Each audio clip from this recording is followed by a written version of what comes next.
If you love to try new techniques, then I hope that you love today's video. I'm going to share several techniques you can try with your stamps and a few you can try with your designer papers. Let's take a look at them. The papers and stamps I'll be using today are called Wonderful World Bundle. The stamps and the designer papers actually come free right now with a $100 order. I wanted to highlight some of these, but everything I'll be sharing you can use with stamps and papers in your own collection as well. So we're going to start with some of the techniques you can use with designer papers. And I'll bring in this piece right here. Now, when I started, this paper looked just like this print. And what I'm going to be sharing with you is coloring your paper to personalize it to what you want. Now, maybe you want certain colors, or maybe you want it to fit a certain theme. But if you add color to your papers, you can really personalize them, make them match the other products you're using. So what I have done on these, I use my Blends alcohol markers to add color to some of the white flowers. So when you're coloring on designer papers, you do want to, especially with these alcohol markers, you want to work fairly quickly. You don't have quite as much time as you do when you're coloring on cardstock because the inks tend to bleed outwards. But as long as I keep moving, I like to use the bullet tip and not the larger brush tip. That helps as well. Helps me to keep my color where I want it in the smaller area here, and helps to keep it from bleeding outwards. So I am just adding some of that color in here. Now, if you don't have alcohol markers, or if you prefer another option, we can actually add, we can add color to these with other coloring tools as well. You could use watercolor pencils. I will grab my water painter here. Actually, I think my helper may. Do you want to get the water painter ready? And some sweet sorbet ink, and we'll show you on one of these other ones, we will add a little bit of color with the water painter. So with these blends markers, you can just use them to add color, or if you want to, you can actually do blending. Here I'm adding a little bit of darker colors to the center of the flower, but you can see how that turns out. So it went from just being the blues and the purples and the greens to having that bright pop of red, which looks really nice. Now we will show you how to add a little bit with an aqua painter. So here I got a little bit of sweet sorbet ink on here. Can you squeeze a little bit of water on there and mix it in? Okay, there you go. And why don't you just pick one of those flowers, and you have a lot of water there, so you're gonna have to, why don't you dab some of it off. You wanna pick one and show them how to color with it? So the water painters are really easy to use. I've highlighted these in some of my other videos, and I can actually link you in the video description below. I'll link to a few things, but I will link to these because these are a really fun tool that allow you to make beautiful watercolor look things on your, I must not have a way with words today. Watercolor type images, watercolor look things on your projects, and they're just really, really pretty. So Kelsey's going to do this one. We will finish the rest of these afterwards, and you will get to see after, towards the end of this, all of our finished cards. So that is one technique you can use with your papers. Let's do another one, and we are going to do some nested die cutting.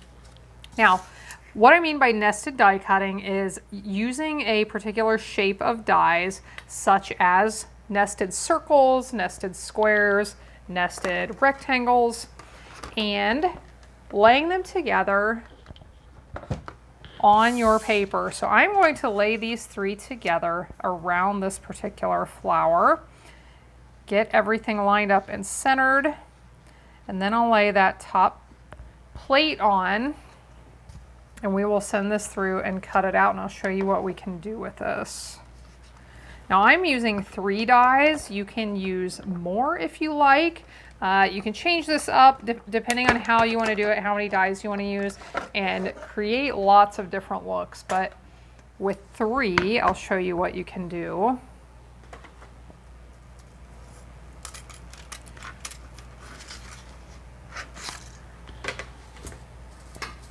What I like to do is to remove one of the pieces that is missing. Now, we can I'll show you a couple of different options. Since I have 2 loops and this piece, we can use this piece on a project. We can use these on a project. And like I said, you'll get to see at the end the completed cards, but you can decide which pieces to keep, which pieces to get rid of, and make some really cool projects. Another one you can do is simply fussy cutting. This was what I thought was a beautiful flower on one of the prints in this paper pack. And so you can, without any more work than just doing a little bit of cutting, you can cut out images from your papers and make really beautiful cards with them. So this is a good thing you can do if you live with someone who doesn't want you always hanging out in your craft area, wants you to spend some time with them watching TV in the evenings or whatever it is. This is something simple you can sit and do while you watch TV if you like to. I hear from a lot of you that you like to sit and work on some of your projects while you're watching TV. Now let's do one more. Do you want to help with this one, sweetheart? You want to do more painting? Why don't you help me cut this panel card? So sometimes what I like to do with my papers is to start with a piece about the size of my card and cut them into panels, cut them into smaller pieces that I can put back together on a card but leave a little space between. And it creates a really neat look really easily. So this piece measures 4 by 5 1/4. What I'm going to do is cut it in half each direction. So I'm going to line this up at 2 5/8. Will you cut that for me? Okay. This one?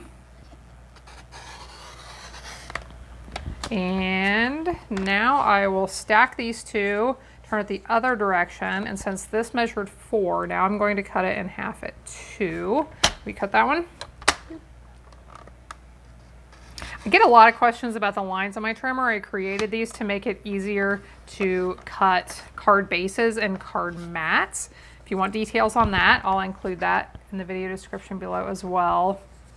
So now I can piece these back together, and sometimes it takes me a minute to figure out how they came apart, but we can put these back together to create a little scene, and we'll leave gaps like that and create a nice card with that. So there are 4 fun techniques you can try with your designer papers. Now let's look at a few you can try with your stamps. And I know that you are going to want to help with this, I'm sure. So the first one we're going to look at is coloring on your stamps with markers. Will you color the flower and then color the leaves separately? So we have a Melon Mambo marker and also a Mossy Meadow. So she is coloring the flower Melon Mambo, and then she is going to add some Mossy Meadow to the leaves. And really, I prefer to do this on my Stamparatus, but just for the video, I just decided to keep it on an acrylic block here. But if you want to be able to stamp a second time, if you don't get it quite perfect the first time, then you may want to put this on your Stamparatus, and that gives you a second chance to do it over again. But this is just a nice way if you want to get multiple colors on the same stamp. Using your markers is a really great way to do that. You want to stamp it now?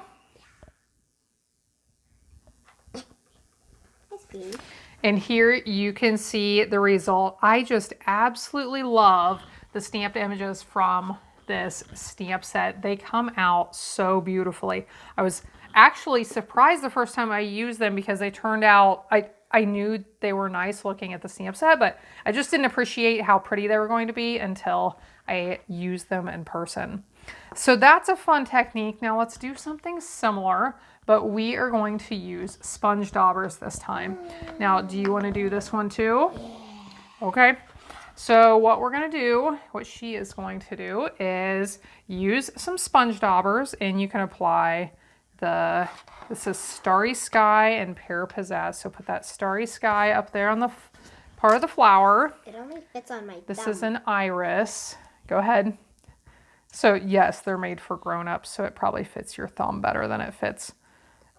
It would not fit my thumb, but it's perfect for your thumb. So you can apply the color you want to a particular area with your sponge dauber.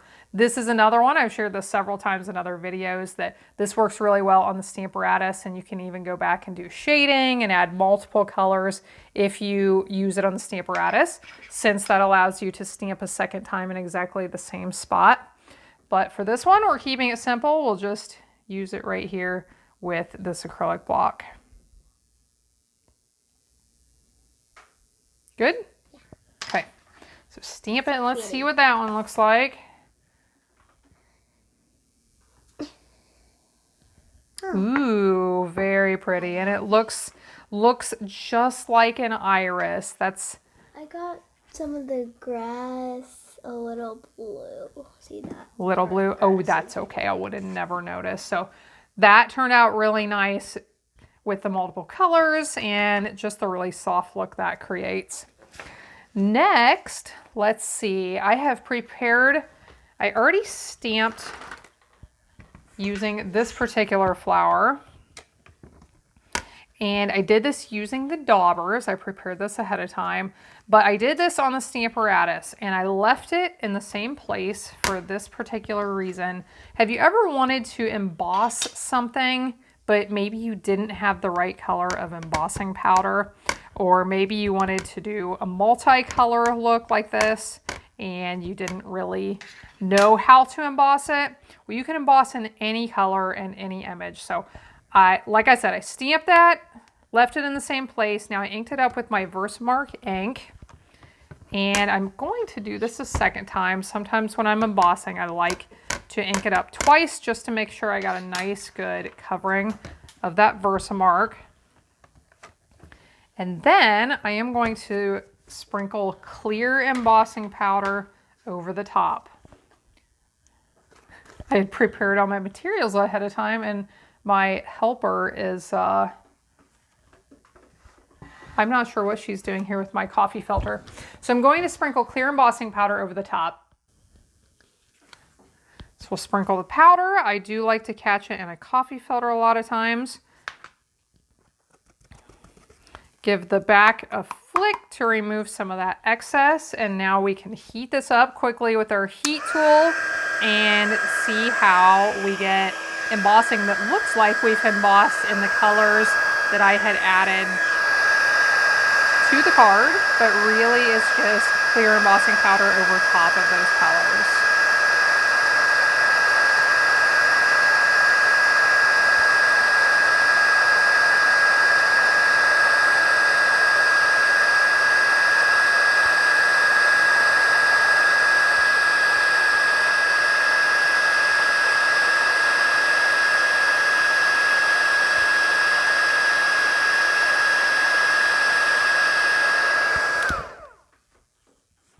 And here you can see what that looks like. Now I have one more technique, and this is one, if you follow along closely, you may have seen this not too long ago in another one of my videos, but this is going to use the water painters. And it's called Lineless Coloring. So I am going to use, we're going to use the same colors we used here a few minutes ago, but I have some starry sky and I have some mossy meadow. Squeeze a little bit of water onto my block and let me get it started, then you can do some more, okay? So what I did, I stamped the iris, I inked it with my smoky slate ink, and then I stamped one time onto some scrap paper before I stamped onto this piece. What that did was it gave me a lighter stamp, so that as I add color here, those lines are basically going to blend in and become invisible as long as I add enough color over top. Sometimes I actually stamp off 2 times before I come back in and stamp the 3rd time onto my project. It just depends on how light I want that ink. So I will let Little Miss do some of the coloring here. I'll add a little bit of the mossy meadow first before I turn it over to her. But this can create a really beautiful look. Sometimes the lines when you stamp an image really kind of takes away from the look of it once you get done. So when you can do this and create that invisible look, it can create a really neat, softer version. Go ahead. I like how it looks that the blue is kind of the lines, like you can kind of see it in there. Yeah. Do you want to go ahead? You can color the rest of that. So we'll let her do that. We will finish these cards up. If you have questions about any of the products I used or any of the other videos I mentioned that I will link you to, that's all in the video description below. Like I mentioned, you can get this particular stamp set and paper pack free while supplies last during sale-a-bration or through the end of August. So thanks so much for watching. Thanks so much to those of you who do your shopping with me and order your stamping supplies through me. I appreciate you. I appreciate all of you who watch along. I hope you have a blessed day, and I hope you'll be back again next time when I or both of us will be here helping you to hand make with love.